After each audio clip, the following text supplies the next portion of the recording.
Emmanuel. Okay. All right, cool. Let's go.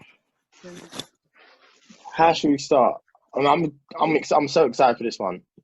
Crazy that we've been able to put it together.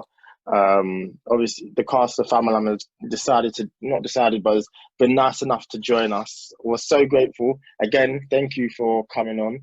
Made In Chafford Podcast, most influential podcast in the world. Come on. Why? Why? Yeah, why is it? I don't know. It is what it is. That's what it is. And can I get some background on the name, please? My name is Emmanuel. No, I know your name, but I mean the name of the podcast. Right, Made in Chafford. Yeah. Because it's where we're made. It's where we're from. So we're from a small place in a district called Thurrock. Not a lot of people. Wow. You ever heard of the shopping centre Lakeside? Yeah. Okay, yeah, I've heard of Lakeside. So the area which there is you go. situated around there. But obviously we're trying to be more than just Lakeside. It's probably our most popular thing, but we want to be more than just that. So that's where the name stems from. But it's where we're made and we're proud of it. But obviously we're very keen on becoming more than just our area. So that's something we had to represent, but also there's something out there that we're striving towards and we want to be more than. And then the most influential podcast just came from a streak where it was like saying, you know what? I hope Dave goes number one. And then Dave went number one. Or I hope Stormzy goes number one. Not even I hope, we were saying he will go number one. And then they went number one. So we're saying our influence is mad. Okay, I understand. You're just speaking it. Claim it. Speaking it into existence. That's the one. Famalam gets 10 million views on the first That's show. what we did right there. That's the one, Tom. It's on the most influential podcast. The show's going to do numbers now, watch. Not that it weren't already, but watch them. So how's everyone been? How has everyone been?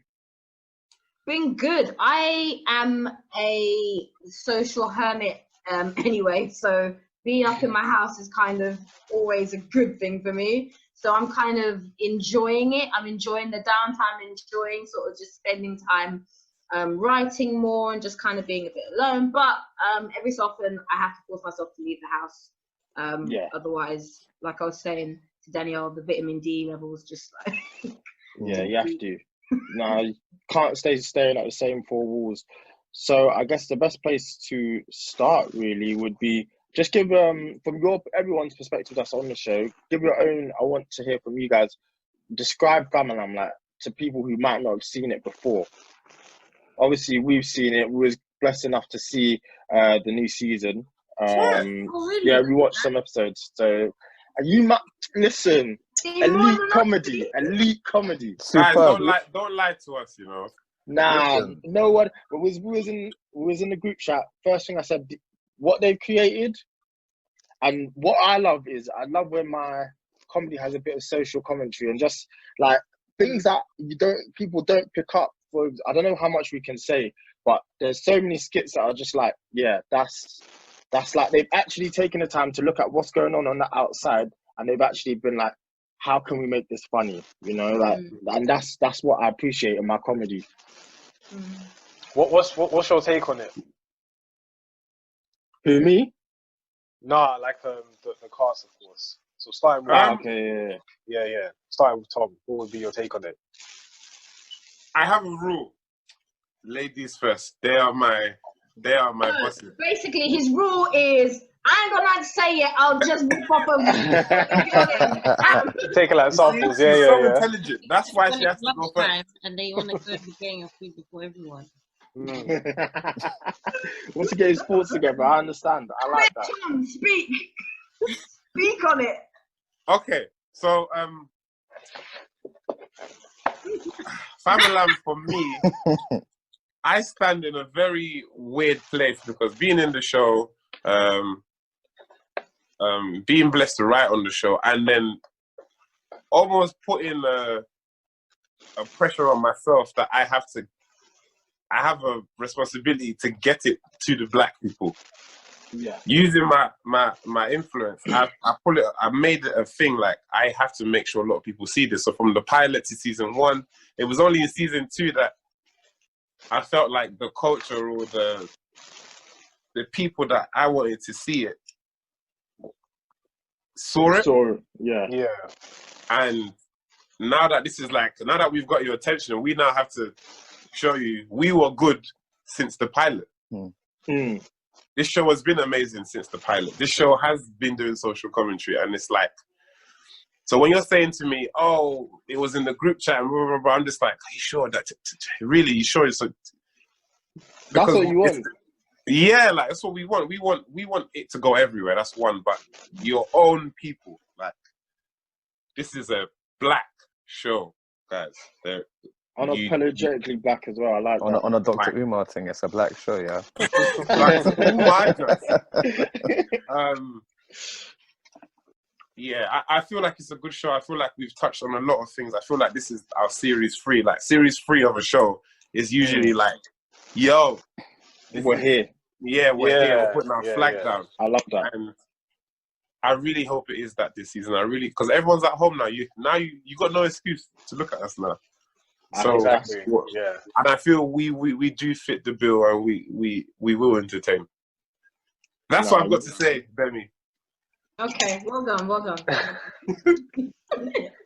I agree. I think I've loved this show since the pilot, and I was saying earlier to these guys that I think for me, just the jokes and the camaraderie on set, just from that alone, I know the show is going to be great. I haven't seen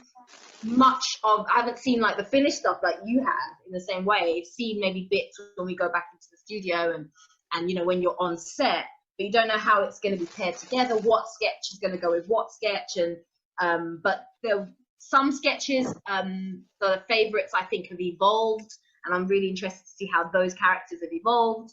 There are new characters and new things, as there are always every series. So I'm really excited, and I agree that the 3rd series or something, for me, I'm just like, we have a 3rd series. It's really important that we do have this 3rd series, and that it's not a fluke. It's not like, okay, they did 1 series, that was funny. Okay, yeah, 2nd series could be a fluke. The 3rd series is like, that's where it's at. And that's so exciting to be on a show that has lasted this long. It's really exciting for me. So what was you guys' first well, but Danielle's got to answer first. Danielle's got to answer. I don't want any trouble. What's the question? The question was, Demi's question was, what is your take on Famalam? My take on it, I like it. Blackity black. That's a fact. That's it. Yeah, and it's something that you can really relate to. It's nice that there's more stuff on TV for us. I think over the last few years, I felt like, you know, black entertainment, which is important. You want to see people that look like you on TV, no matter what. Like, not even on TV, but in all forms of entertainment, you want to see people that look like you. So shows like this, obviously, was fortunate enough to speak with the cast of Enterprise as well. So it shows that you guys are what's important, like actually showing the black experience. And it's really nice that you all have mentioned that in some way, shape or form in discussing Famalam. So I think that's really important. But Tom, what was going to be your question? I've now spiraled into 2 things. As you were just talking, I think Famalam also, yes, it's coming from a black perspective, but when something's funny, everyone finds it funny. Yeah, that's why I feel like Famalam does. It's not just, this is from blacks, made by blacks, and only blacks can laugh at it. I feel like this comedy doesn't have any bounds. It's just funny. That's one thing. And 2, I was going to ask you guys, since you've watched it, without saying any spoilers. We only watched the first 5 episodes, but yeah. What do you mean? I haven't watched anything, bro. Send me the link. Send me the link. Should we leak that? Yeah. It's like, but first of all, like before we get into that, like when is this actually releasing? Because you know we don't want to. We haven't even watched the episodes. How would we know when it's coming up? Just the talent. We don't know anything. literally, bro. I'm telling you, like it's drugs, bro. I need that. Send me that pack. 5 X? That's feeding me for a week. For That's a why I week. binged What it. are you doing with your life? It's feeding you for a week. Expensive life. You have to ration stuff, you know. What? No, Listen, I'm like, you It's better true. make that 5 episodes like last for at least 6 months, man. You know what I mean? It's like 20 minutes. That's gone in like. guys, Yo. ration this time. You can't finish your good stuff.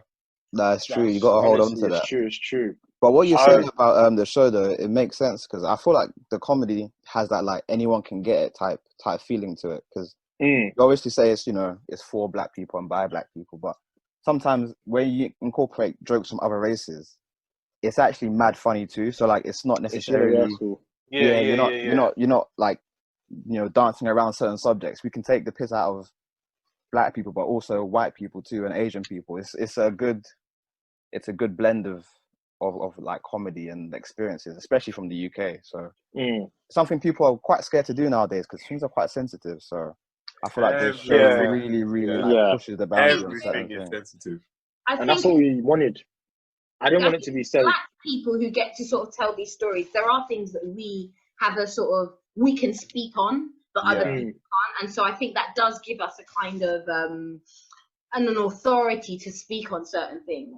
But also, there is that beauty of going, actually, we can laugh at humanity. Like, for sure. Like you're saying, where, humanity and the way humans are is funny. So that's how it's supposed to be, into that, then that's great, Yeah. I mean, I just want go back to what Tom was saying and what we've seen from the most recent season. Without trying to give anything away, it's just a laugh a minute. Like it's non-stop.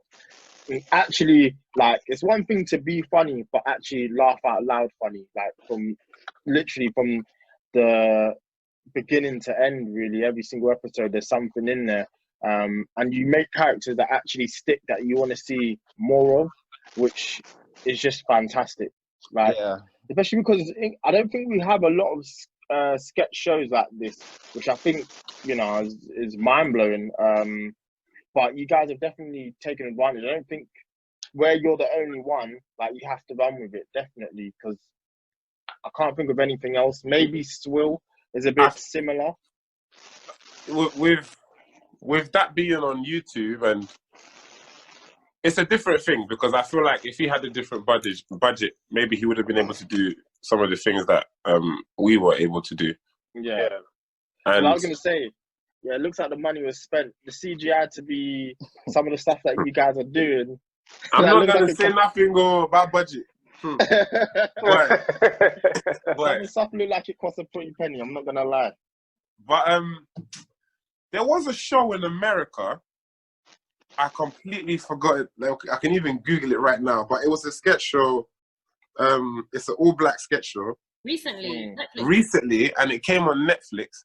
And it's weird when you're in the sketch show and you hear another black sketch show is out. You go and watch it, innit? Yeah. It just, it just wasn't it. Okay. It just wasn't the thing. And I can. What do you say? It just wasn't it. It just wasn't the thing. Yeah, and I can see where, it can be really hit and miss, and it's hard to get the right type of people into that room. And I feel like the cast is like, we're all black, yes, but we're all diverse black, if that kind of makes sense. We're from different places. Yeah. And we can do different things. And when you put that all in a room together, that's why I said anyone can get it, because it's and that's what that sketch show lacked. It's like they were all bland. Or being too safe, would you say? Yeah, and it's like they didn't go for it. It's like white chicken. Who? It's like white chicken. Fam, it's just on your episode, fam. It's on one of the episodes, don't worry. Bro, I'm waiting for you to send me those 5 episodes. I don't know what you're talking about. I don't know what you're talking about. It's talking about me. So you know that sketch, Danielle? It's me, I'm done. Okay. That sketch is my favorite sketch, man. Is it? Yeah, man. The way you just picked up the spice and was like, we ain't gonna need this. Right away. I can't believe you guys haven't seen it. Amazing. Danielle, what's it like? What's the experience been like? Because obviously this is it's new for you. So I mean, not the acting, but like being on the show. What's that been like? Honestly, it's the best job I've ever done. Like everybody on set, like every single person down to like the line runner. The producer is a friend of mine. His name is Ekemji, and Ekemji is the one that brought me to the audition. I was like, what are you saying, basically, for this season? And I just feel like he created such a safe space to like be authentically Black, like be yourself, not have to worry about representing a whole race. Sometimes I'm on jobs and I'm like the only woman or the youngest or the only Black person, and there's a lot of pressure to feel like you're representative of something sometimes.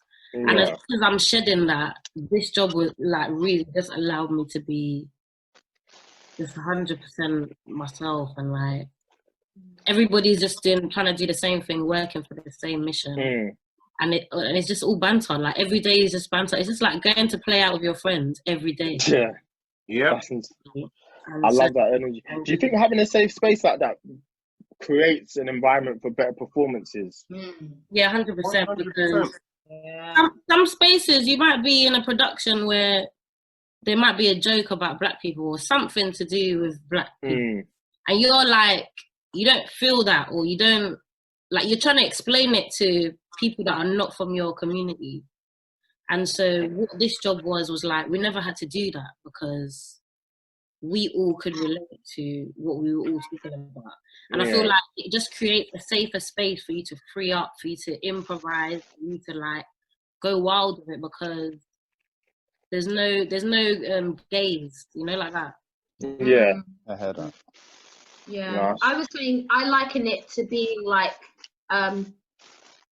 being a guest in someone's house versus being in your own home, but not just being in your own home, being a host. There's a kind of just a sense of this is our house, and we get to sort of work together in cultivating something that is ours, and it feels really, really special. Like I remember the first series of that, I came off of doing a job where I felt really marginalized as a Black person. I felt like constant just microaggressions and racism, and then to go from that job to it was healing. It was really healing because I could just be unapologetically me, and that doesn't even necessarily mean Black. It just means I could just be me.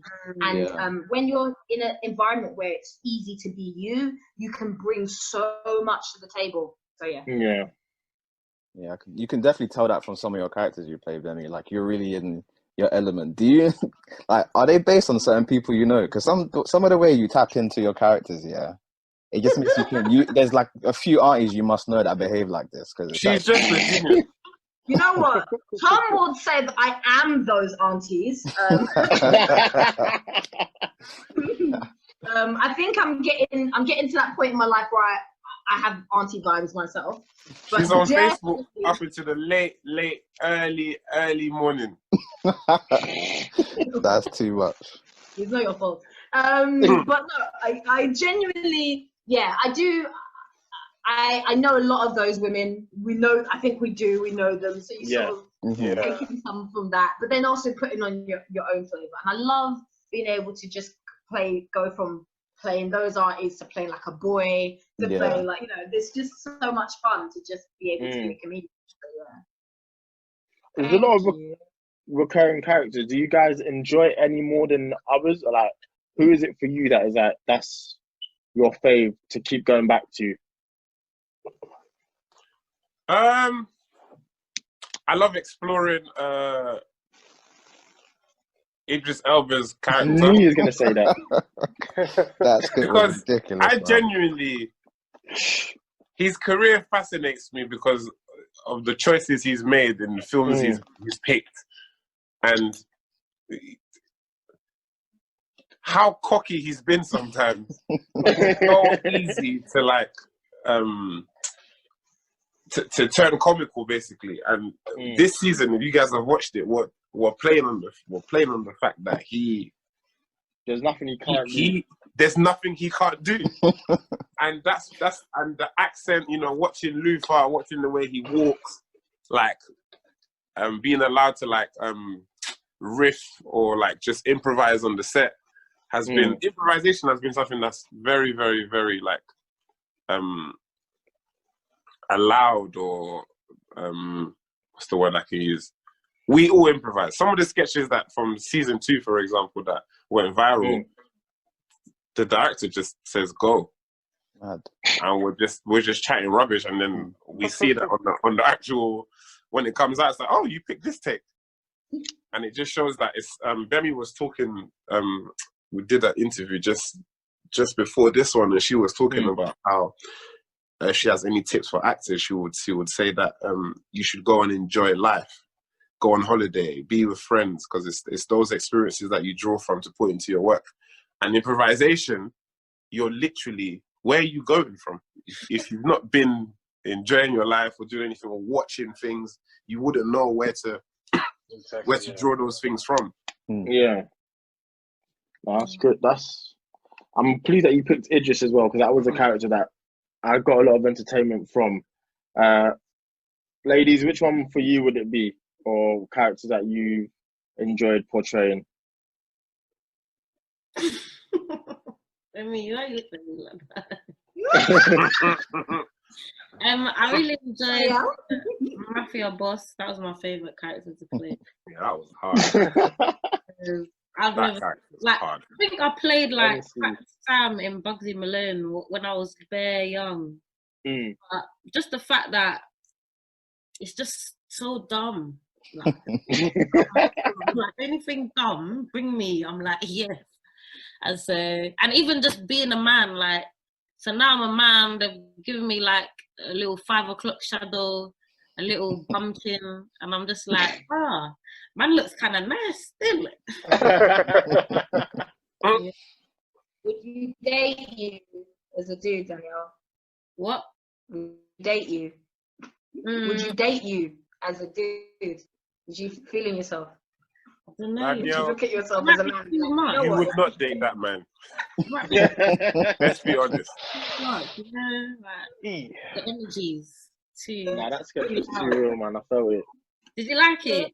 Yeah, that was a really good one. You should be proud of yourself. Especially, it's hard to discuss without giving away any spoilers. Yeah, that's why I said send us the link, fam. Discuss.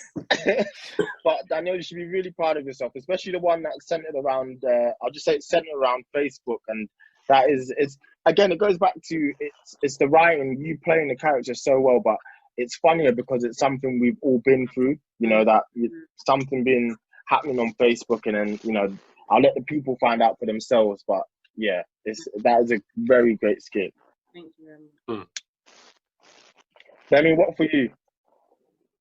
I've always loved playing the aunties. Like, they're you know, close to my heart. And I love Fat Sam. I love playing Sam. Just you know, you finish with that man. So I like that.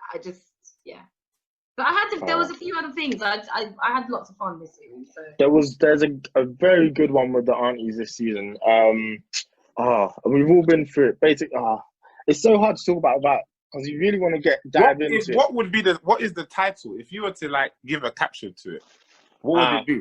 Going on holiday. Run away from aunties. Going nine. Oh. Yeah, going nice. Going on holiday when you have an auntie from Africa. That's a reality. Listen. That man be spoiling the holiday. I think I saw that one. That was genius. Yeah. That's how true. It just goes back to, it's when it captures something that you can relate to, and that's the best form of comedy, where you feel 100%. Like you've seen that in your actual day-to-day life. Like, I thought they that's actually happened to me.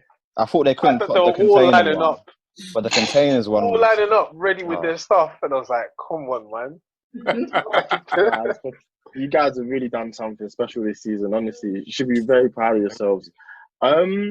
Just out of interest, just in terms of acting and stuff like that in general.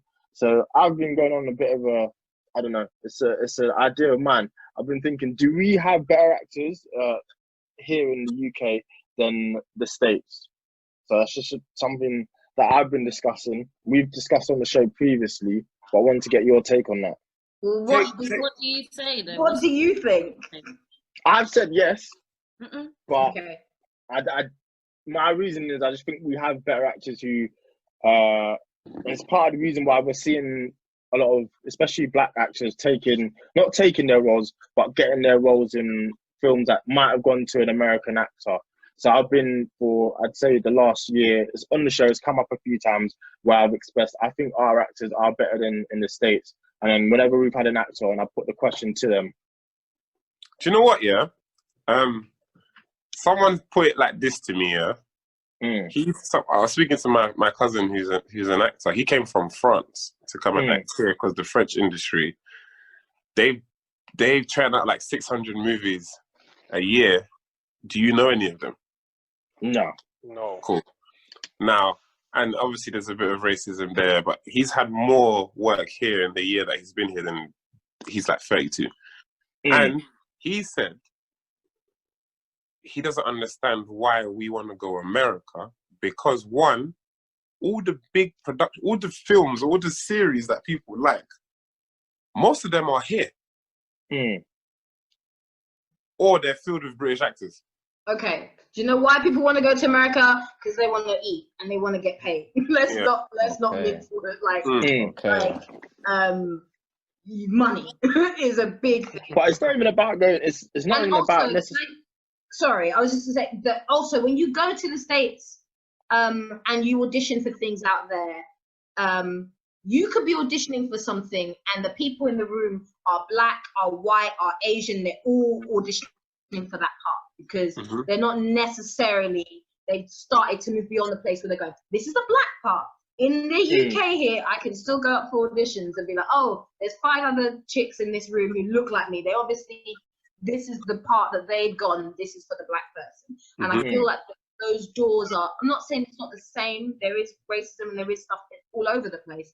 But I feel like America has moved beyond that to the sense where there's a lot more opportunities to lead as a black person. And I think that's what black British people are kind of looking for, is opportunities to get paid and opportunities to be beyond the box that we get put in the UK and Europe.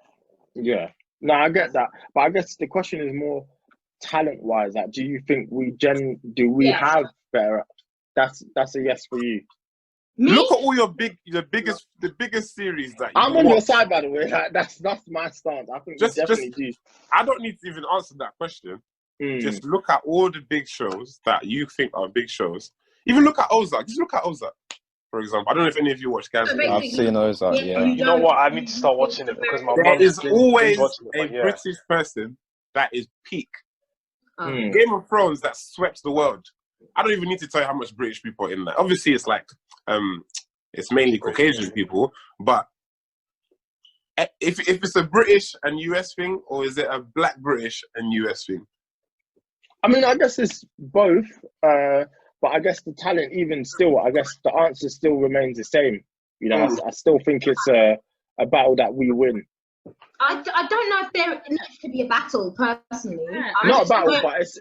but as in, I don't understand. I personally, particularly in the black community, I feel like there's this energy where we're starting to pit each other against each other, like, and I think it can become a bit unhealthy, especially when you go out to the States as a British actor and you start feeling there is an energy of why you here, why are we doing our jobs, and actually I think it's more important to kind of understand. I'm talking in the black community, particularly now, that we're all in it together, and there isn't a sense of you're better than this. I think it's down to opportunity, and I think and individual talent. I think there are black American actors who wipe the floor with some of us here. I think there are some black British actors who wipe the floor with. So I think it depends who you're talking about and in what context. You know. One thing I will say is I think black Brits are open, have a privilege of, in this country, of seeing more of the world. When you're in America, in the black community in America, you feel like America is very insular. It's very about America. Some of them have never even left their state. And I've met a lot of people who haven't left their state, let alone the country.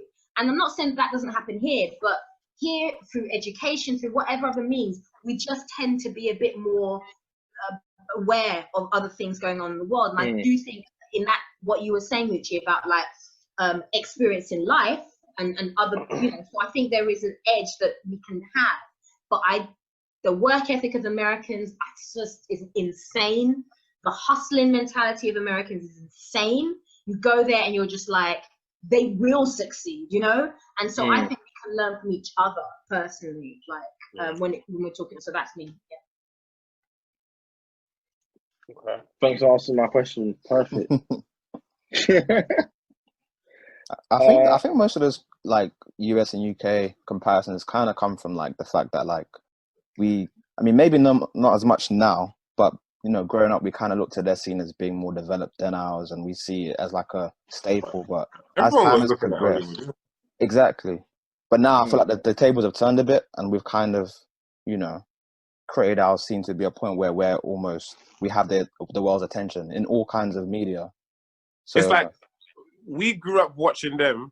So when it comes to like doing the accents and everything, we have grown up watching patterns. Yeah. Now with them, like for example, black US actors, not a lot of them can do our accent. They didn't grow up watching The Crown or The Real McCoys or. What about Don Cheadle? Rate his accent. Don Cheadle. Oh no! 11, 12, Please. Please, let's not get into that. That was a shocking attempt. As mad as it is, I don't think there's been a black US actor that has done our accent to a London accent, or let alone a British one. It's mad, but it's been mainly the white US actors that have been able to do it. And that's also it's a tough accent to do. I don't think it is. I just think it's opportunity. It's just opportunity and the boxes people are put in. Like you're a black American and you're like, you're gonna play these roles in your career. Why are you even trying to learn like the Queen's English? Who told you you're gonna play a royal person? Do you know what I mean? Like, like why would that be in your arsenal of things? I think there's gonna be a new generation of black Americans down the line who are gonna nail it because the world is getting smaller and we are opening our eyes to other countries and things like that. Because already I remember watching some guy online. I mean, he wasn't good, and he wasn't an actor, but he was making fun of like Top Boy and going, "Fam, man." Oh yeah, really I saw that bad American version of like how you got the food, innit? You got the food. I think that was really, even though it was horrible, it was really exciting because I was like, there's a whole other culture that is being like black people are going, oh my gosh, let black people in London talk like that. And so I think there'll be a new generation who will nail that. Yeah, who will nail that down the line. So yeah, I think, it's about what we're able to see. Yeah, I think the most important thing is that but like the world is becoming smaller. So I guess people are becoming more open-minded and seeing more of the world. So for example, like what you guys were saying, more people have taken in British culture over the last few years, even with our own music scene where, you look at the Don't Rush Challenge, for example, Americans have seen that. So they know what's going on. They know there's something going on here. So like you said, yeah, definitely. I guess in the next few years, we could see an American do a good British accent. You know what the Don't Rush Challenge is? You know what, yeah? Where's his face? Where's he gone? Oh, there he is. I'm just making sure. Not that old, yes? I do. I wanted you to just be in the know. I don't know if it's hit Facebook yet. It'll be on Facebook in 2 months, don't worry. When the epidemic is done, that's when it'll touch Facebook, bro. No way. That's some people do. Yeah, how you people are. You guys have to do something with the Don't Rush I think Challenge. Danielle might just be gone, you know. She's frozen.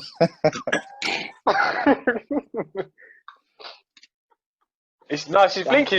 She's alright, man. She's good. Reminds me of that video that Michael Dapper did with I can't remember who it was. It was just freezing constantly.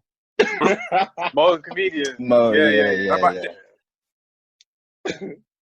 Bro, listen. That's the thing. You don't even know why. Like, bro, listen. This guy's not serious. Not today. Not today, big man. You know the best thing about your skit show? I feel like, and I guess this probably goes into the writing, yeah, is you could probably make a skit about anything, you know, because obviously it's so culturally, like relevant. Like for example, even right now, yeah, with the epidemic going on, there's bare aunties and uncles sending WhatsApp false news.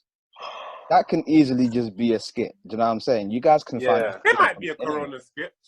There might be. Has to be. Has to be. Who knows? We've seen this. Is it in the tuck already? We don't even know. You know what? It's in the pipeline. We can exchange, you know. You give me that link and I can't believe you're actually on the show and you still haven't seen it. How does the writing, like, what makes you tap into these ideas? How does the process go? Demi, do you want to tackle this one? Or no, Danielle should tackle it. Someone else should tackle it. Yeah, it's basically stop Moutchi from talking. Just live your life. Live your life. Things will happen to you. You think, oh, I'm gonna write that down. That's it. But I feel like that doesn't necessarily work. Sweet. I said, I'm gonna. I feel like that wouldn't necessarily work with someone like what's the situation, Demi? When I don't want to give too much information, but basically you're supposed to be somewhere, and then all of a sudden you have to take off all your clothes and you have to go to the toilet. I can't explain too much, but where has that ever been a life experience in terms of being a... The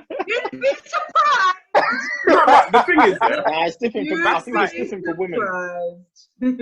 I think even when there's a sketch like that where we're talking about something that is like weird and like it actually does, the nugget comes from something real. Do you know what I mean? Like, there are women who are going to be like, yeah, I know that one. I know about them ones there. I know about like having the underwear, having the body shaping underwear, and like I need to now do some business. I think with how we work in Famalam is we'll have like a writer's room, like a room or workshop day, and we'll just talk about things that we think are funny. And we'll read some sketches that people have written, and we'll come up with ideas then and there. Some of us will go away and write sketches based on those conversations. But then even then when we get on set, it is still like people is still writing, there's still sketches being developed. Like I remember in season 2 there was like we've got 15-minute window. Let's create a sketch now. You know, so that stuff is always happening. So I think the way we work is quite fun, the way sketch sort of develops on the show. Okay. And also like back to the accent thing. Is this just like your from your life experiences that you've learned these accents and you like sharpened them, or do you have somebody helping you with your accents? For example, there was I don't want to say what it is, but I can say Countdown. How did you get your accents to be perfect for Countdown and the other TV show games? Danielle's from the islands, so is she from the islands? The blood. The island girl, yeah. I'm personally taking the piss. I am not the greatest at my Jamaican accent, and that's what made it funny. For the other ones from season 2, this one I barely said stuff. I think it was more my expressions and stuff. But those guys, Samson not being here, but he grew up around a lot of island man them and get them and all them thing there. I see. It's the UK. Remember, Caribbeans came here before the Africans. So when we came here, if you think about lingo at school, we're all saying ting and man them and brethren, and so it's like it's in you. It's just now someone's paying you to do it from camera. That's amazing. That's living the dream. Do you know what? Something that really adds to the show is how good the hair and makeup is as well, because it really adds to a lot of the characters. I just think that's something I wanted to point out, because you guys all look great, but it can take you from looking one way to looking another, or even looking another race in general. Like, it's just interesting how much the hair and makeup had an effect on this show and how great you guys look on it. Yeah. I love being able to be in the chair and then you come out of it and you're like, oh my gosh, I'm a completely different person. I remember, I think one day when I was doing a fat sand sketch on the same day, I might have been doing a auntie sketch, and just going from those two things is so much fun. It's just so much fun. Like, that's kind of why I want to do it. When John gets his makeup done, yeah, he will stand up from the chair as the character. As soon as the character is on his face, he's now walking, talking, everything like the character. And it's just so beautiful to watch him, like, sitting down and be like, oh, yeah. And then he gets up and he's some next guy. It's like, that's his process. I'd love to see it.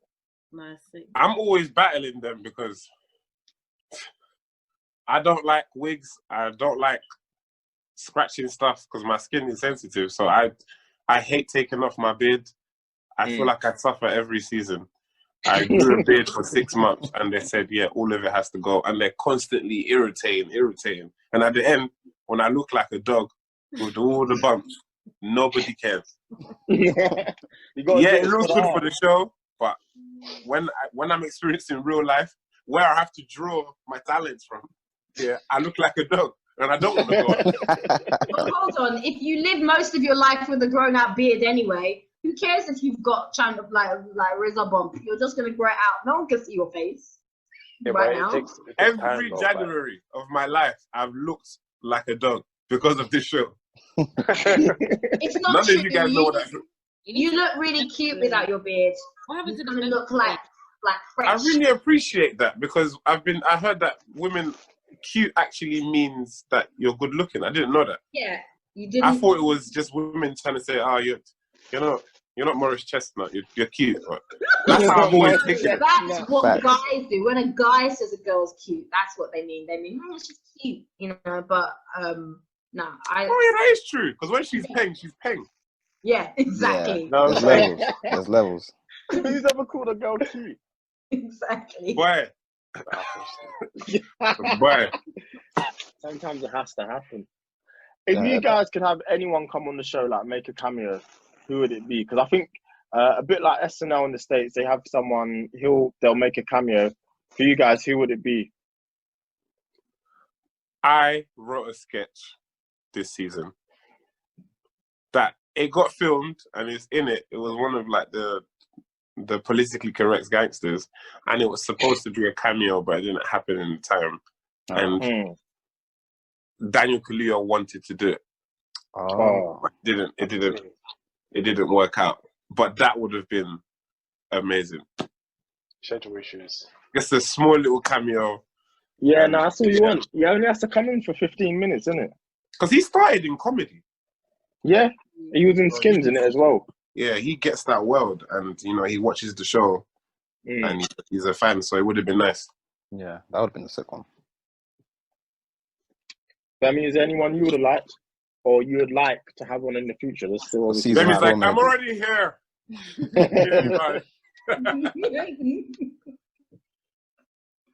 Me or Danielle? I'm sure you said Danielle. I definitely said Demi. Yeah. Oh, did you? Sorry. I'm just staring there going, you know what would be really quite cool? It would be nice, like, if some of the, like, I don't know, some of the guys from, like, Real McCoy or something, like, to do it would have been a fun sketch to have had, like, I don't know, previous generation of, like, sketch comedy meets new generation of sketch comedy. I don't know, there could have been something fun in that, but I can't think of any individual people that I'm like celebrity kind of person that needs to be on the show. I think we bring the funny. We don't need outsiders coming in trying to be like stealing our jobs.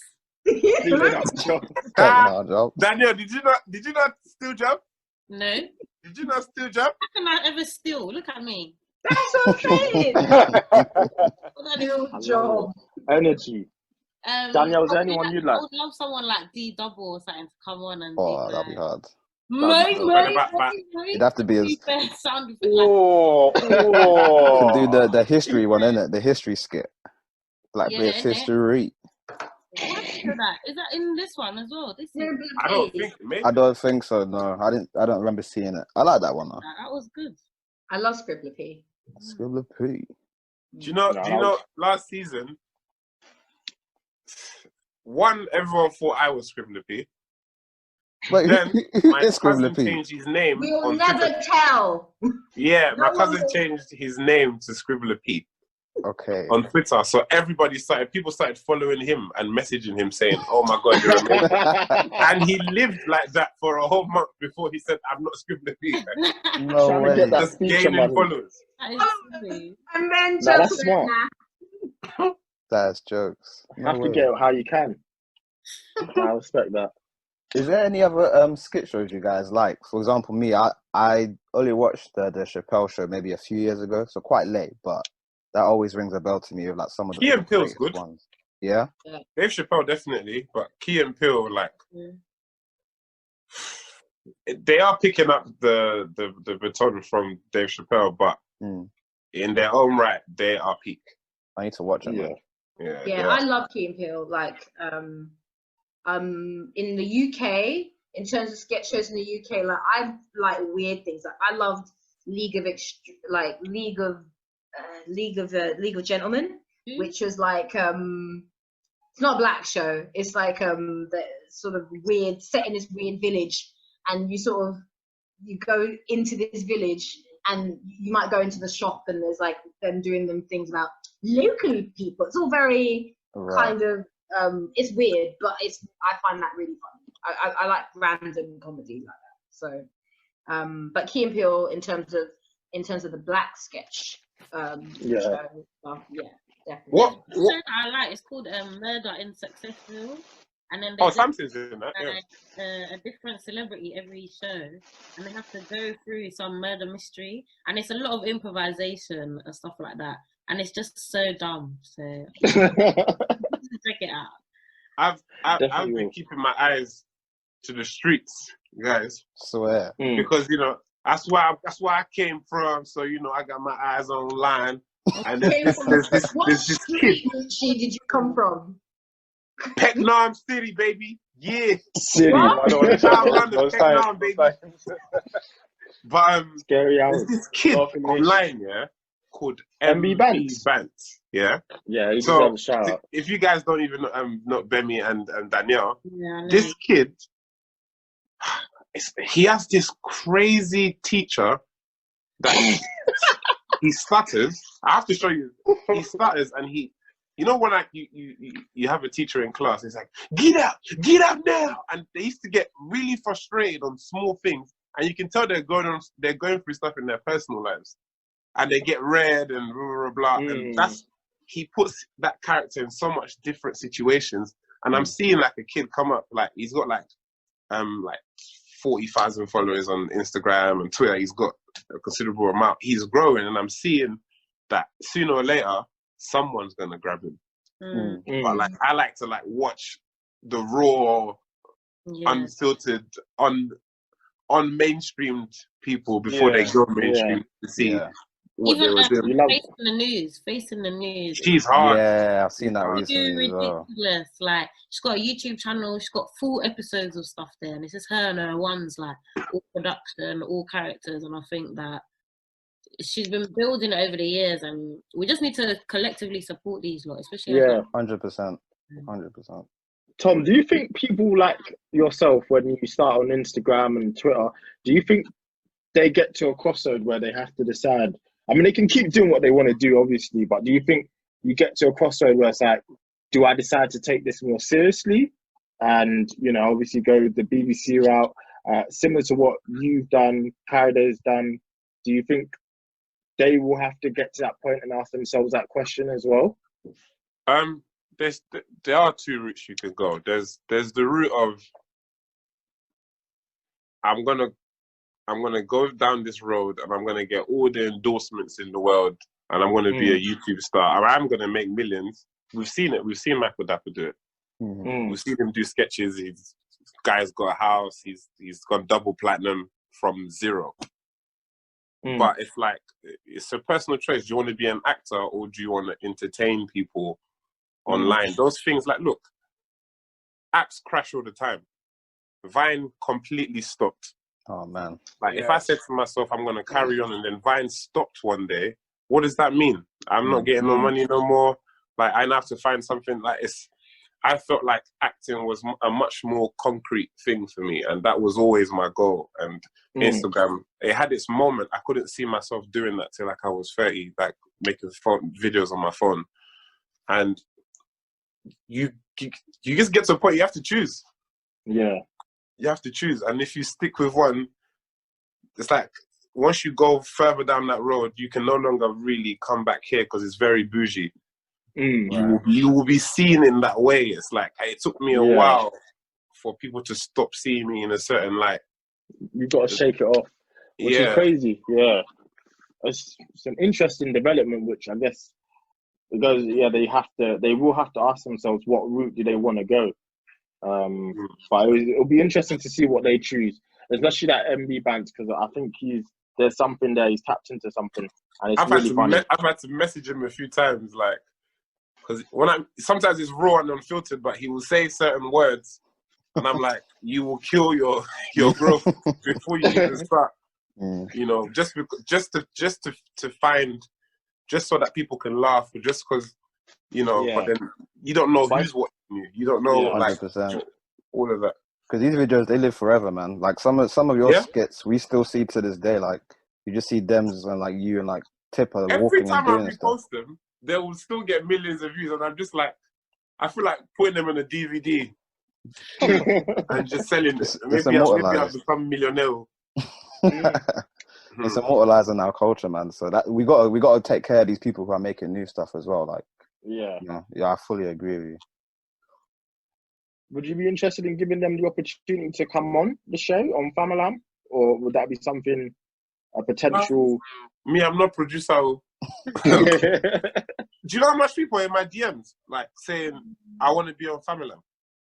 Like loads of kids, and God bless them. Some of them I haven't replied because I'm just like.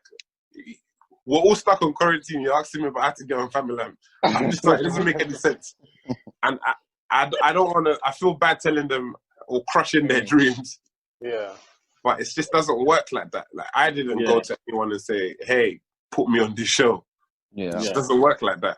And people got to make their own way. Let me let you into a little secret here. There was a online kid called Uncle Ed. Uncle Ed, like to give you guys Danielle and Demi context, the whole university scene, that was his. All the jokes there, all the university jokes, all the things that pertain to transitioning from home life to university life, surviving and leaving, he controlled that. That's where he got like loads of his followers, and he does it immaculately. But early on, he came to me with no work and just said, I want to do videos with you. And I'm like, where in life do we go without any credibility, any qualification or anything and say, I just want to do this? I said to him, you're better off creating your own thing, take as much time as you want. And when you come back to anyone, whether it's me, whether it's anyone, you stand on your own 2 feet. You don't want anyone to ever say like, I took you from zero. And not that I would say that to him. Yeah. And he went off and he became like, his own star in his own eyes. There's a point he had like UK Twitter on Smash. I was very proud there because I was like, what if I just said yes to him and blah blah blah? What would have been the turn of events? And I forgot the question you asked me now. But now I guess there's a beautiful story of someone going out and doing it on their own. Yeah, the question was, would you ever get one? He's doing stand-up comedy now, like actual stand-up comedy. Like he does sets. That's he's growing now. He made his choice. He got to a point where he's like, okay, this is serving me up to here, but I want something more credible. He's actually doing stand-up shows, so that's the direction he's taken. Yeah. No, yeah, that's good. Danielle, what was your progression? Because obviously it's quite interesting to. Tom's is quite well documented, but it's interesting to see how did you get your start and how you how did you get the career going really? I was living in a hostel, and then my friend was like, "Oh, do you want to go to this open audition?" I was about 17. I said, "Yeah, let's go." Then I got the lead in the BBC show. Then after that, I got Attack the Block, and I was at uni. I was studying like media or communications, whatever. And then they were like, "Oh, just take 3 months out, and then you come back after. Just join semester B." Like, but after that, I got an agent. I started doing loads of theatre, loads of television, and I've just been working since then, by God's grace. Booked and busy. Demi, what about you? What's been your... My trajectory is basically quite, as an actor, I was very much went to drama school, always wanted to act. I was writing school play, like I wrote my first full-length play at age 12 and got the school to produce it. And I was always like trying to like go, you stand there. And so I was always excited about telling stories from a young age. But there was a lot of resistance in my family because I'm Nigerian and that's not a credible career. So I had to hustle and I had to lie and lie. I was like studying like maths and science and then sneak out to drama club and stuff like that. And then eventually I got into drama school and I trained for 3 years in Scotland. And felt like I was the only black person in the whole of Scotland at the time, and then came out and literally just worked as an actor ever since. But while I was doing that, I started my own arts organisation as well, where I was like writing plays and directing plays, and then doing some music videos and things like that, and just growing and cultivating the other sides of me that I really wanted to do. And so when things like opportunities like to write on Famalam came, I was kind of ready for them, you know? So yeah, it's kind of like building the different facets of my creativity sort of in different ways. So. Got you. Perfect. That's great. I've got Danielle, I've got a question for you. Oh, go on, man. You go. Sorry, man. Basically, why am I starting with basically? Anyway, so how do you know about tamarind? The fruit. What question is this? No, because I want to know, like, are you going to be doing like a health series on your Instagram? I might. I grew up in St. Lucia, isn't it? And so I just ate a lot of tamarind. And so tamarind. Well, how do you know about it? What are you? What are you? Dominican? I'm from Tanzania. That's East Africa. Oh, Tanzania. Yeah, a lot of the East Africans around here, especially, they're always selling that juice. But we have. What is tamarind? Tamarind is like, it's in a shell. Yes. It's like sour. It's like is it a plant? Is it a fruit? What is it? I think it's a fruit. But basically, it's healthy for you. It's great for you, but it just tastes like a sour sweet. That's what it is. Yeah. Okay. But do you have tamarind balls? Because we have the balls, and they roll it up, and they roll it in sugar, and then it's just a snack like that. I'm not too sure.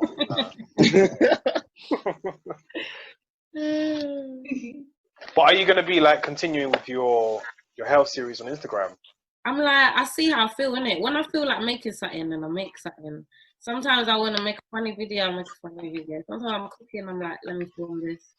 It's just like, when you feel like doing something, you should do it, because you can't wait for inspiration this day. Yeah.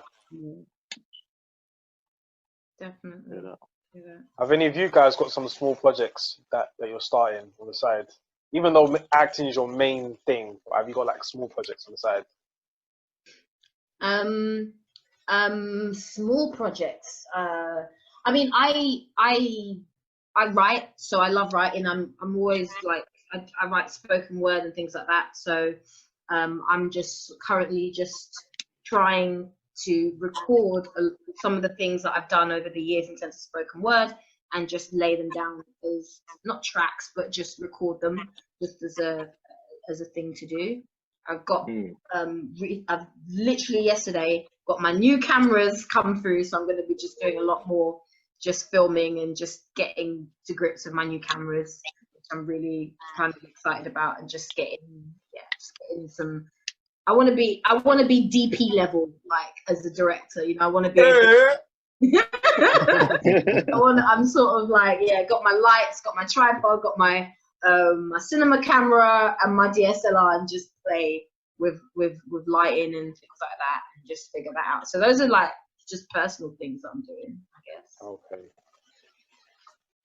I've been writing for a couple of things, which is nice to like. That's a thing now. I got some money from my local borough to make a short film with young people.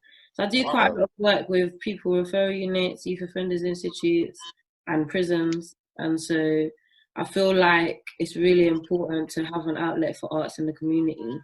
And so obviously through this, like not now going, like everyone's at yard, but hopefully after, like I know what I want to do. I've got the funding and the backing, so just trying to get that moving and get the young people involved. We need to talk. We need to talk because there's if you're talking like Newham, like I'm barking and Dagenham now. You're barking and you're not Newham. No, Newham is like different. Talk to J Huss, Bisola. I'm not saying Bisola. Gbemisola, talk to J Huss. He's from your area. He's good. He's got money. He's got money. No, I'm not asking Daniel for money. It was like, give me some of your funding. That's not what I was. But no, just because I love community out and work for community. I think that's really important as creators to be able to just invest. Sorry, go on. Interrupting you. No, I was finished. That was it. Okay.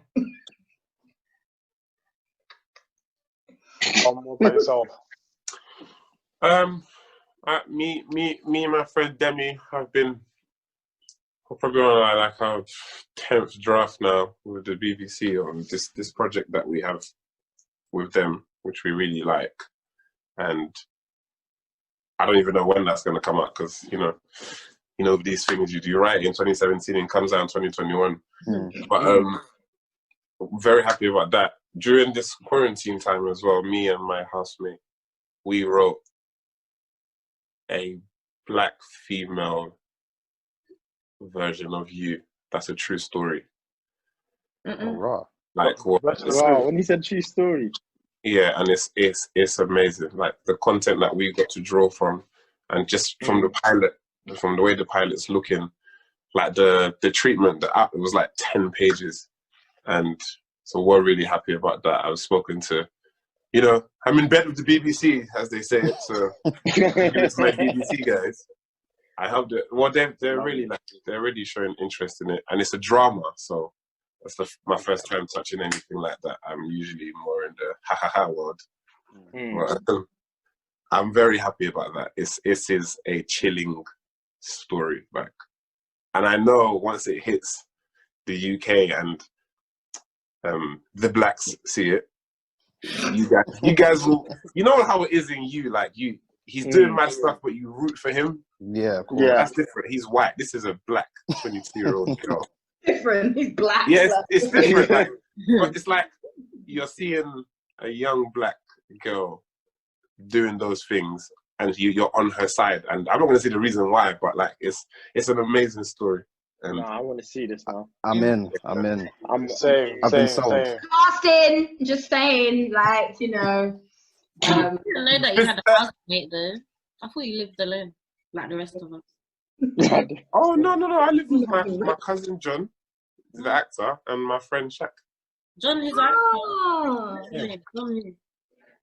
Shout out to John and Shaq, innit? Shout out to John and Shaq. Yeah, Shout out to Demi as well. He's great, man. Every time I see him on something, like he's just doing a madness. Whether it's Touchline Fracas or like I guess you guys have a good relationship, like your friendship. But he's doing well as well, man. That guy.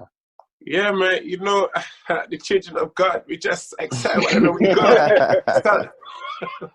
Energy. Dems is actually playing my husband in something right now. But I swear. It was. So yeah. Mad low key things. Low key things. Low key things. That's great. Oh. Tom, before we go, I was going to quickly just get your opinion on so you went on 90s Baby Show recently. Yeah. And I'm an advocate of like podcasts in the UK and stuff. I'm a big fan. And that episode was really, really it just kind of, because we were trying to do loads of visual stuff and like loads of stories on that episode were really like chilling and stuff. But I felt like it was such a good, like, it's just like a different like view of UK media, and the content was so good. Like, do you think the UK podcast scene is like growing in a positive light? Because what they're doing is incredible, and like I feel like we're trying to obviously emulate that. Do you think there's a space for us to grow as a scene, just from like a UK media perspective? All right, I don't know if I'm the best person to analyze it or to give you a perspective, because one, I didn't listen to podcasts. Two, I have not managed to fit them into my routine of life, like how people have one in the background. I haven't been able to do that yet, and it's something I'm definitely going into, because I forgot to tell you, to answer your question, there was one more thing that I was planning to do next, and I went on that show, Demi and Danielle, and I spoke about. I kind of prayed to God because I didn't want to go on a platform and just talk about anything and nonsense. And when I look at the other stuff that's online now, people are talking about being promiscuous or sex stories and all that. I'm not in that world. Like maybe in the past when I was younger, but that's not my ideals now. So I was very wary. I was like, what am I going to talk about on there? And I ended up speaking about my experiences with God, my experiences with. I was speaking about witchcraft and stuff, and some stories that happened when I was younger, and it went viral. The video got like 100k views, and people were like, "Oh, you're preaching the word of God." Because I was telling people like, "There's no this." I'm not saying this for fear. I'm saying that there's spiritual stuff with that comes with implications with sex and everything. And I feel you guys have a duty, because you are influencing the airways. It's almost like if there's a fire, it's not really the fire that kills, it's the smoke. It's the stuff. It's like when people say drill music is bad, it makes people do that. No, people have been murdering, people have been stabbing. That is the fire.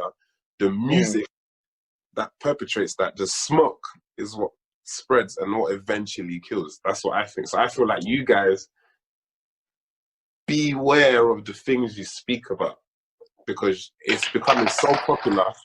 Like record labels are giving out advances for people that are doing podcasts. I've never seen that before. The game has changed. Like, the game has completely changed. So, and definitely changed. People, everything's wired, everything is technology now. So there's definitely a space. That illusion of there's not being space, that is one of the, being in this industry, I've seen that all it is someone coming in and deciding to not leave the door open for other people. They just close it behind them.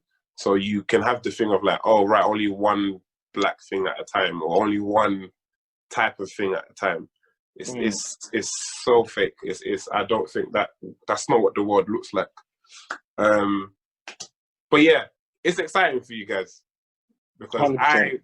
The next thing I want to do, I want to go on, because every podcast I seem to go on and speak about this type of stuff, the experiences that I've lived, and there's lots of people on ends that have experienced mad stuff. I think Demi, Danielle, I guarantee you, if they tell their stories somewhere, everyone's gonna be like, wow, this is mad. So I already have the platform to do that. So I'm gonna do these stories, and I'm gonna animate them and start a YouTube channel. And it's gonna be faith-based on the, like, spreading the good news, but real, not like, this is church. Yeah. This is more like, this is me. I've been through this. This is how I got out. And God has blessed me. It's not like motivational speaking. It's just proper words. And essentially, podcast. You guys are almost being therapeutic to people. You're easing people's anxiety when you talk about certain topics and stuff. So, yeah. With great power comes great responsibility. Definitely. I agree, man. No, I love for that. But yeah. So what happens now? What happens now is that's a good question, you know. We didn't plan this far ahead.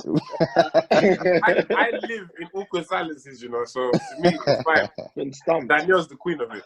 She was She'll be like, no. It's energy, man. Honestly. She was just there. Energy. No. What is that? Did you tie-dye that yourself? No, I bought it like that. Oh, okay. And then the silence. Anyways, guys, love to have you on. Would you Amazing like to episode. share to the people who are listening currently at the moment, seeing the visuals, even though we are on Zoom, where they can find you on social media? Demi. But it's starting with Demi. Don't look for me. Don't look at me. Don't follow me. I can't take you anywhere. I cannot influence your life. On Facebook. No, I mean I'm on Twitter. Facebook. I'm mostly on Facebook because I'm old. But I'm on Twitter. Like I say, I might put out a tweet every 6 months, and it will be like now TV. Can I get my refund? But yeah, I'm on Twitter. Gbemi_Ikumelo, I think. But I ain't on Instagram or nothing. Sorry. At Danielle Vitalis everywhere. My name is Tom Moutchi. That is Tom space Moutchi. You can find me on Twitter, Instagram, Facebook fan page. All the medias that are social. Oh, that's too funny. MySpace, yes, I'm still on there. High five, Bebo, Pixel. All that good stuff. Yeah, All just that Tom good stuff. Moutchi, guys. Oh, perfect. No. Again, just appreciate you guys coming on. Yeah, it's been Obviously, a good Famalam talk, man. season 3 is on the way. So excited for you guys. It's a great season. Like, you have to take it in. Again, elite comedy. From When start is it to coming finish. out? They don't know. Ask me again. Soon. When is it coming up? I don't even Coming have one soon. picture. I don't even have one picture as a memory. It's coming soon. Yeah, I love let that. it go. Danielle, I'll get you your pictures. Don't worry. I'm going to get to that. I appreciate you. Thanks for having us, guys. Nah, No worries, pleasure. no worries, Thank no you. worries. God bless. Thank you very Appreciate you much. guys. Take it easy. Jasmine, are you still there? Yeah, well done, guys. Really good.